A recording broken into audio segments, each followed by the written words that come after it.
Bonjour et bienvenue dans l'invité de Thierry Dim. Nous avons le plaisir d'accueillir ce matin M. François Savary, qui est le chef stratégie de la Banque Ray. Bonjour M. Savary. Bonjour. Après un premier trimestre secret des efforts aux États-Unis, le mois dernier, on a eu des chiffres assez honorables. Est-ce que cette situation, elle va durer?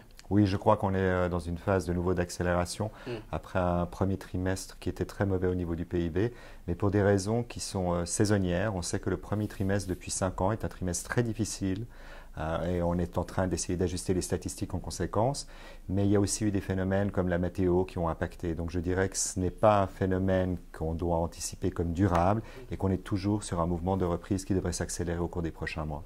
Et pour la première fois également, le taux de chômage a baissé jusqu'à, je pense, 5,4, hein. Tout à Est-ce fait. que ce n'est pas un indicateur aussi positif? C'est un indicateur très positif parce qu'on sait que l'économie américaine est très dépendante de la consommation. La consommation, c'est 70% de l'économie américaine. Or, pour avoir de la consommation, il faut que vous ayez des revenus. Et pour que vous ayez des revenus, il faut que vous ayez des créations d'emplois. Or, quand le taux de chômage descend à 5,4%, ça veut dire qu'il y a vraiment un boom de l'emploi, qu'on peut donc s'attendre à une augmentation des revenus, à une croissance plus forte au cours des prochains mois. Par contre, on n'a pas remarqué un boom au niveau de la consommation. Non, pour l'instant, et c'est ce qui était assez étonnant, c'est le fait que la consommation a été extrêmement faible au premier trimestre. Alors ça, on peut l'attribuer pour partie au fait que la météo a été mauvaise aux États-Unis et que ça a impacté le comportement des consommateurs. Mais le prix, par exemple, du pétrole aurait quand même pu booster la consommation. On sait que historiquement, ça a un effet sur la consommation, mais avec avec un temps de retard.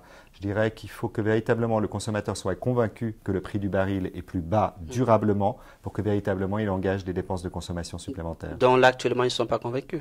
Pour l'instant, en tout cas, on sait que ça a commencé au mois de juin. Généralement, on dit que c'est sur le moyen terme qu'il faut que ça se confirme. C'est généralement de l'ordre de 6 mois à 1 an. On est plutôt dans la deuxième partie, puisque ça fait un peu plus de 9 mois. Normalement, on devrait avoir mécaniquement les effets sur la consommation qui se mettent en place au cours des prochains trimestres. Alors, quand on analyse vraiment la situation des États-Unis, il y a un gros contraste qu'on observe, parce que d'un côté, le chômage baisse, mais en principe, conjointement, les salaires devaient augmenter, ce qui n'est pas le cas. Et pourquoi? Tout à fait. Alors, je dirais qu'il y a des phénomènes qui sont pour partie liés à l'augmentation de ce qu'on appelle un chômage qui est structurel dans l'économie américaine. Vous avez une baisse du taux de chômage, mais vous avez malgré tout des gens qui ont quitté le marché de l'emploi. Et on considère que ça constitue une réserve de main-d'œuvre disponible dans le système, ce qui met des pressions sur l'évolution des salaires à relativement court terme. Par contre, faites attention, vous commencez à avoir des statistiques qui apparaissent et qui démontrent qu'on a un léger retournement sur la croissance des coûts du travail et sur la croissance des salaires aux États-Unis. Alors, parlant toujours peut-être de statistiques, certains analystes tablent, par exemple, pour la fin de cette année, à une baisse du taux de chômage de 5,2.